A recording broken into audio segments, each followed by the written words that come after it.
اعوذ باللہ من الشیطان الرجیم بسم اللہ الرحمن الرحیم رب اشرح لی صدری ویسر لی امری واحلل عقدۃ من لسانی یفقہوا قولی۔ علامہ سیوطی رحمۃ اللہ علیہ نے خصائص الکبریٰ میں بحوالہ بہقی نقل کیا ہے کہ ایک مرتبہ ابو جہل اور ابو سفیان اور اخنس بن شریک رات کو اپنے گھروں سے نکلے، اس لیے نکلے کہ چھپ کر رسول اللہ صلی اللہ علیہ وسلم سے قرآن سنیں۔ ان میں ہر ایک علیحدہ علیحدہ نکلا، ایک کی دوسرے کو خبر نہ تھی، اور علیحدہ علیحدہ گوشوں میں چھپ کر قرآن سننے لگے۔ تو اس میں ایسے ماہ ہو گئے کہ ساری رات گزر گئی۔ جب صبح ہو گئی تو سب واپس ہو گئے، اتفاقاً راستہ میں مل گئے، اور ہر ایک نے دوسرے کا قصہ سنا تو سب آپس میں ایک دوسرے کو ملامت کرنے لگے کہ تم نے یہ بری حرکت کی، اور کسی نے یہ بھی نہ کہا کہ آئندہ کوئی ایسا نہ کرے، کیونکہ اگر عرب کے عوام کو اس کی خبر ہو گئی تو وہ سب مسلمان ہو جائیں گے۔ یہ کہہ سن کر سب اپنے اپنے گھر چلے گئے۔ اگلی رات آئی تو پھر ان میں سے ہر ایک کے دل میں یہی ٹیس اٹھی کہ قرآن سنیں۔ پھر اسی طرح چھپ چھپ کر ہر ایک نے قرآن سنا، یہاں تک کہ رات گزر گئی، اور صبح ہوتے ہی یہ لوگ واپس ہوئے اور پھر آپس میں ایک دوسرے کو ملامت کرنے لگے، اور اس کے ترک پر سب نے اتفاق کیا۔ مگر تیسری رات آئی اور پھر قرآن کی لذت و حلاوت نے انہیں چلنے اور سننے پر مجبور کر دیا۔ پھر پہنچے اور رات بھر قرآن سن کر لوٹنے لگے، تو پھر راستہ میں اجتماع ہو گیا۔ تو اب سب نے کہا کہ آؤ آپس میں معاہدہ کر لیں، آئندہ ہم ہرگز ایسا نہ کریں گے۔ چنانچہ اس معاہدہ کی تکمیل کی گئی اور سب اپنے اپنے گھروں کو چلے گئے۔ صبح کو اخنس بن شریک نے اپنی لاٹھی اٹھائی اور پہلے ابو سفیان کے پاس پہنچا کہ بتلاؤ اس کلام کے بارے میں تمہاری کیا رائے ہے۔ اس نے دبے دبے لفظوں میں قرآن کی حقانیت کا اعتراف کیا، تو اخنس نے کہا کہ بخدا میری بھی یہی رائے ہے۔ اس کے بعد وہ ابو جہل کے پاس پہنچا، اس سے بھی یہی سوال کیا کہ تم نے محمد صلی اللہ علیہ وسلم کے کلام کو کیسا پایا؟ ابو جہل نے کہا صاف بات یہ ہے کہ ہمارے خاندان اور بنو عبد مناف کے خاندان میں ہمیشہ سے چشمک چلی آتی ہے قوم کی سیادت و قیادت میں، وہ جس محاذ پر آگے بڑھنا چاہتے ہیں ہم ان کا مقابلہ کرتے ہیں۔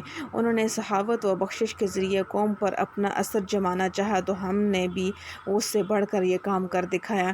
انہوں نے لوگوں کی ذمہ داریاں اپنے سر لیں تو ہم اپنے اس میدان میں بھی ان کے پیچھے نہ رہے، یہاں تک کہ پورا عرب جانتا ہے ہم دونوں خاندان برابر حیثیت کے مالک ہیں۔ ان حالات میں ان کے خاندان سے یہ آواز اٹھی کہ ہمارے میں ایک نبی پیدا ہوا ہے جس پر آسمان سے وحی آتی ہے، اب ظاہر ہے اس کا مقابلہ ہم کیسے کریں؟ اس لیے ہم نے تو یہ طے کر لیا ہے کہ ہم زور اور طاقت سے ان کا مقابلہ کریں گے اور ہرگز ان پر ایمان نہ لائیں گے۔ یہ ہے قرآن کا وہ کھلا ہوا معجزہ جس کا دشمنوں کو بھی اعتراف کرنا پڑا ہے۔ یہ تمام واقعات علامہ جلال الدین سیوطی رحمۃ اللہ علیہ نے خصائص الکبریٰ میں نقل کیے ہیں۔ تیسری وجہ اعجاز قرآنی کی یہ ہے کہ اس میں غیب کی اور آئندہ پیش آنے والے واقعات کی بہت سی خبریں ہیں جو قرآن نے دیں، اور ہو بہو اسی طرح واقعات پیش آئے جس طرح قرآن نے خبر دی تھی۔ مثلاً قرآن نے خبر دی کہ روم و فارس کے مقابلہ میں ابتداءً اہل فارس غالب آئیں گے اور رومی مغلوب ہوں گے، لیکن ساتھ ہی یہ خبر دی کہ 10 سال گزرنے نہ پائیں گے پھر رومی اہل فارس پر غالب آ جائیں گے۔ مکہ کے سرداروں نے قرآن کی اس خبر پر حضرت صدیق اکبر رضی اللہ تعالیٰ عنہ سے ہار جیت کی شرط کر لی، اور پھر ٹھیک قرآن کی خبر کے مطابق رومی غالب آ گئے تو سب کو اپنی ہار ماننا پڑی، اور ہارنے والے پر جو مال دینے کی شرط کی تھی وہ مال ان کو دینا پڑا۔ رسول کریم صلی اللہ علیہ وسلم نے اس مال کو قبول نہیں فرمایا کیونکہ یہ ایک قسم کا جوا تھا۔ اسی طرح وہ اور بہت سے واقعات اور خبریں ہیں جو امور غیبیہ کے متعلق قرآن میں دی گئیں اور ان کی سچائی بالکل روز روشن کی طرح واضح ہو گئی۔ چوتھی وجہ اعجاز قرآنی کی یہ ہے کہ اس میں پچھلی امتوں اور ان کے شرائع اور تاریخی حالات کا ایسا صاف تذکرہ ہے کہ اس زمانہ کے بڑے بڑے علماء ہیں یہود و نصارہ جو پچھلی کتابوں کے ماہر سمجھے جاتے تھے، ان کو بھی اتنی معلومات نہ تھیں، اور رسول اللہ صلی اللہ علیہ وسلم نے تو کبھی بھی نہ کسی مکتب میں قدم رکھا، نہ کسی عالم کی صحبت اٹھائی، نہ کسی کتاب کو ہاتھ لگایا۔ پھر یہ ابتدا دنیا سے آپ صلی اللہ علیہ وسلم کے زمانہ تک تمام اقوام عالم کی تاریخی حالات و نہایت صحیح اور سچے سوانح اور ان کی شریعتوں کی تفصیل کا بیان ظاہر ہے کہ بجز اس کے نہیں ہو سکتا کہ یہ کلام اللہ تعالیٰ ہی کا ہو، اور اللہ تعالیٰ تعالیٰ نے ہی آپ کو یہ خبریں دی ہوں۔ پانچویں وجہ یہ ہے کہ اس کے متعدد آیات میں لوگوں کی دل کی چھپی ہوئی باتوں کی اطلاع دی گئی اور پھر ان کے اقرار سے ثابت ہو گیا کہ وہ بات صحیح اور سچی تھی۔ یہ کلام بھی عالم الغیب و شہادت ہی کر سکتا ہے، کسی بشر سے عادتاً ممکن نہیں۔ مثلاً ارشاد قرآنی ہے اذ ہمت طائفتان منکم ان تفشلا، جب تمہاری دو جماعتوں نے دل میں ارادہ کیا کہ پسپا ہو جائیں۔ اور یہ ارشاد ہے یقولون فی انفسہم لولا یعذبنا اللہ بما نقول، وہ لوگ اپنے دلوں میں کہتے ہیں کہ ہمارے انکار کی وجہ سے اللہ تعالیٰ ہمیں عذاب کیوں نہیں دیتا۔ یہ سب باتیں ایسی ہیں جن کو انہوں نے کسی سے ظاہر نہیں کیا، قرآن کریم نے ہی ان کا انکشاف کیا ہے۔ چھٹی وجہ اعجاز قرآنی کی وہ آیات ہیں جن میں قرآن نے کسی قوم یا فرد کے متعلق یہ پیشن گوئی کی کہ وہ فلاں کام نہ کر سکیں گے اور پھر وہ لوگ باوجود ظاہری قدرت کے اس کام کو نہ کر سکے۔ جیسے یہود کے متعلق قرآن نے اعلان کیا کہ اگر وہ فی الواقع اپنے آپ کو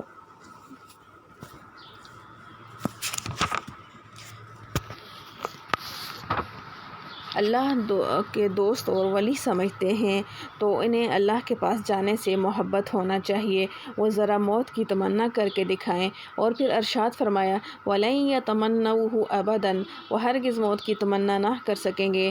کیوں موت کی تمنا کرنا کسی کے لیے مشکل نہ تھا، خصوصاً ان لوگوں کے لیے جو قرآن کو جھٹلاتے تھے۔ قرآن کے ارشاد کی وجہ سے ان کو تمنا موت میں خوف و ہراس کی کوئی وجہ نہ تھی۔ یہود کے لیے تو مسلمانوں کو شکست دینے کا یہ موقع بڑا غنیمت تھا کہ فوراً تمنا موت کا ہر مجلس و محفل میں اعلان کرتے، مگر یہودیوں یا مشرکین زبان سے کتنا ہی قرآن کو جھٹلائیں، ان کے دل جانتے تھے کہ قرآن سچا ہے، اس کی کوئی بات غلط نہیں ہو سکتی۔ اگر موت کی تمنا ہم اس وقت کریں گے تو فوراً مر جائیں گے۔ اس لیے قرآن کے اس کھلے ہوئے چیلنج کے باوجود کسی یہودی کی ہمت نہ ہوئی کہ ایک مرتبہ بھی زبان سے تمنا موت کا اظہار کر دے۔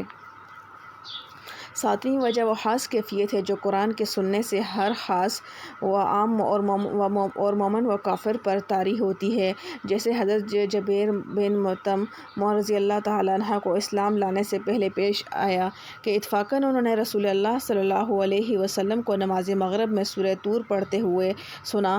جب آپ صلی اللہ علیہ وسلم آخری آیات پر پہنچے تو جبیر رضی اللہ تعالیٰ عنہ کہتے ہیں کہ میرا دل گویا اڑنے لگا اور یہ سب سے پہلا دن تھا کہ میرے دل میں اسلام نے اثر کیا۔ وہ آیات یہ ہیں ام خلقوا من غیر شیء ام هم الخالقون ام خلقوا السماوات والارض بل لا یوقنون ام عندهم خزائن ربک ام هم المسیطرون، کیا وہ بن گئے ہیں آپ ہی کو یاد، کیا وہ بن گئے ہیں آپ یاد ہی ہیں بنانے والے، یاد ہی ہیں یا وہی ہیں، کیا وہ بن گئے ہیں آپ یا وہی ہیں بنانے والے، یا انہوں نے بنائے ہیں آسمان اور زمین، کوئی نہیں پر یقین نہیں کرتے، کیا ان کے پاس ہیں خزانے تیرے رب کے یا وہی داروغہ ہیں۔ آٹھویں وجہ یہ ہے کہ اس کو بار بار پڑھنے اور سننے سے کوئی اکتاتا نہیں، بلکہ جتنا زیادہ پڑھا جاتا ہے اس کا شوق اور بڑھتا ہے۔ دنیا کی کوئی بہتر سے بہتر اور محبوب کتاب لے لیجئے، اس کو 2-4 مرتبہ پڑھا جائے تو انسان کی طبیعت اکتا جاتی ہے، پھر نہ پڑھنے کو جی چاہتا ہے نہ سننے کو۔ یہ صرف قرآن کا خاصہ ہے، جتنا اس کو کوئی زیادہ پڑھتا ہے اتنا ہی اس کو شوق اور رغبت بڑھتا ہے۔ یہ بھی قرآن کے کلام کا الہی ہونے کا ہی اثر ہے۔ 9ویں وجہ یہ ہے کہ قرآن نے اعلان کیا ہے کہ اس کی حفاظت کا ذمہ خود اللہ تعالیٰ نے لیا ہے۔ وہ قیامت تک بغیر کسی ادنیٰ تغیر و ترمیم کے باقی رہے گا۔ اللہ تعالیٰ نے اپنے اس وعدے کو اس طرح پورا فرمایا کہ جب سے قرآن نازل ہوا ہے آج 1400 برس کے قریب ہونے کو آئے ہیں۔ ہر قرن، ہر زمانے میں لاکھوں انسان ایسے رہے ہیں اور رہیں گے جن کے سینوں میں پورا قرآن اس طرح محفوظ رہا کہ ایک زیر و زبر کی غلطی کا امکان نہیں۔ ہر زمانے میں مرد اور بچے بوڑھے اس کے حافظ ملتے ہیں۔ بڑے سے بڑا عالم اگر کہیں ایک زیر و زبر کی غلطی کر جائے تو ذرا سے بچے وہیں غلطی پکڑ لیں گے۔ دنیا کا کوئی مذہب اپنی مذہبی کتاب کے متعلق اس کی مثال تو کیا اس کا 10واں حصہ بھی پیش نہیں کر سکتا۔ بہت سے مذاہب کی کتابوں میں تو آج بھی یہ پتہ چلانا بھی مشکل ہو گیا ہے کہ اس کی اصل کس زبان میں آئی تھی اور اس کے کتنے اجزاء تھے۔ کتاب کی صورت میں ہر قرن، ہر زمانے میں جتنی اشاعت قرآن کی ہوئی، شاید دنیا میں کسی کتاب کو یہ بات نصیب نہیں۔ حالانکہ تاریخ شاہد ہے کہ ہر زمانے میں مسلمانوں کی تعداد دنیا میں بنسبت منکرین اور کافروں کے بہت کم رہی، اور ذرائع نشر و اشاعت کے بھی جتنے غیر مسلموں کو حاصل رہے، مسلمانوں کو اس کا کوئی متعدد حصہ نصیب نہ تھا۔